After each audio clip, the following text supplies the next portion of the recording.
mind, there will be other agencies outside of the city government that get involved in these kinds of investigations going forward. And Mayor, this is a search for people who may be there. You have not confirmed that we definitely have people in there. As anyone who comes through this intersection knows, and I come through here, a million times, this is an active Salvation Army thrift store.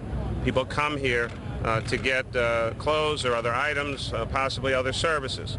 It was in business. It was active. There are workers and, of course, possibly customers. So at any point in time, you're not necessarily going to know how many people would be in this store as you wouldn't know how many people are in any store at any particular moment. We want to make sure that we have done everything we can to get out anyone who was in the store.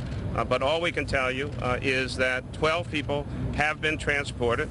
And we are looking for anyone else possibly in that structure, in that debris, as a result of the wall collapsing on the Salvation Army store. But I'm not going to speculate at this time as to where things may be on that. What's the condition of the people? Idea of exactly where the search is being concentrated right now? Is there a basement area? Can you tell us where that effort is concentrated at the moment? Yeah, Commissioner, where's that? Where's the search going on right now? Search being concentrated. The search is being concentrated in the front and the rear of the building, but the search is in the whole area. We're searching the whole area. It's an active search and rescue, and we're going to search until we get to the basement. And the evidence you have that there are people in there, were there voices? Did the dogs find some evidence, or how do you know there may be people in there? We have located people inside. They talked to some of the folks, to one of the persons that's inside. We have located them, and we're going to continue until we can get them out and get them to hospital. What's your biggest challenge to get to these people now? What is the biggest challenge? I understand your special ops team is here to try to do that, and can you explain why? The special ops team, our PA Task Force 1, who's located in Philadelphia now, we have their cash, we have our heavy rescue. The biggest challenges is the getting people, all of the tons of rubble that's on top of folks, getting them disentangled and then getting them extricated. We have walls, active movement in the walls. We have transits on them. They have all of their equipment out. The walls are shored, and we're going to do what we can to get them out safely. Okay, you say they've talked to you. What did they say? They have not talked to me. We're not getting into all that. No, they have not talked to you. Any other questions? What is the condition of the vibrations coming? Have you shut down the septic line because of vibrations that could cause more collapse? No, we have the L that runs straight through with minimum vibration in that location. The trolleys run up here. We've assessed the situation, and we're continuing to work. Can you just once recap how the collapse happened? You said one building onto another building. Just kind of walk us through that, please. That's what it appears. We were not here when it collapsed, but we do know that there's debris from the Market Street building onto the Salvation Army building. Is that an apartment building?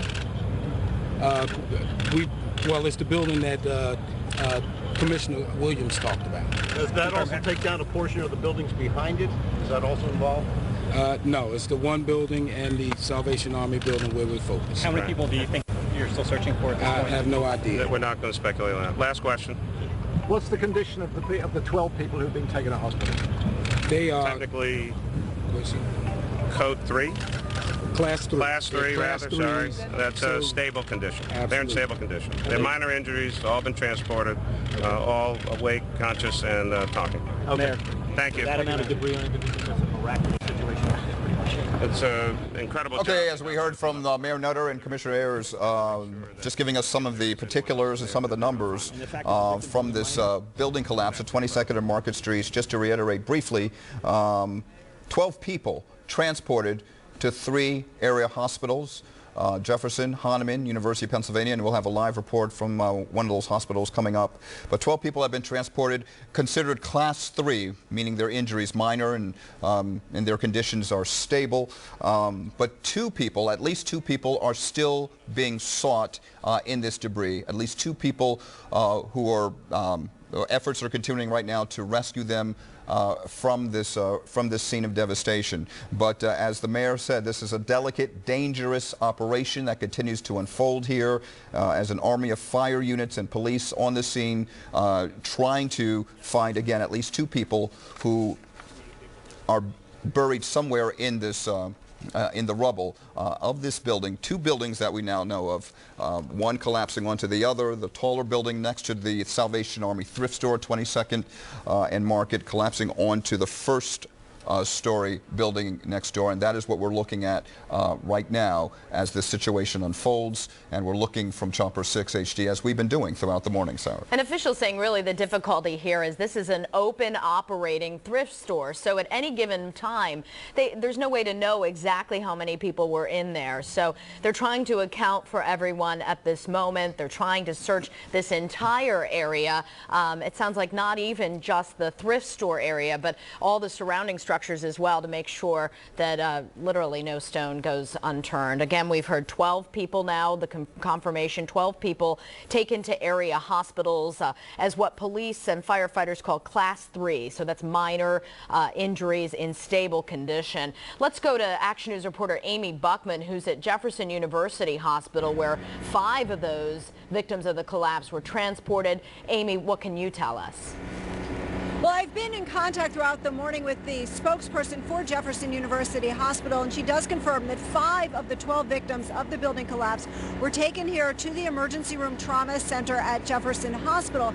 And what we've seen does seem to correlate or confirm what we heard from the mayor and the fire commissioner during their briefing just a short time ago, that the injuries of those victims that were taken here to Jefferson do seem to be minor. In fact, when one of the ambulances pulled up, we actually saw one of the victims get out of the stretcher, walk himself to a wheelchair, and was then wheeled into the emergency room. We did see at least 2 other victims who were in stretchers. One of them had a neck brace on, but they all did seem to be conscious upon their arrival here at the hospital. As you can understand, it's taking us a little while to get information from inside the emergency room due to privacy laws that cover hospitals like Jefferson and indeed hospitals throughout the country. But what they have told us is they've confirmed that 5 victims from the building collapse were brought here. Their conditions, as we heard from the mayor and the fire commissioner during their briefing, are not thought to be life-threatening or extremely serious. In fact, they're what are labeled Class 3 injuries, which mean that they're minor injuries and that the victims are in stable condition. So that is the good news that we're hearing from here at Jefferson Hospital. However, there is still a question mark about those 2 victims, at least 2 victims, that the first responders are continuing to search for in the rubble there at the location of the building collapse.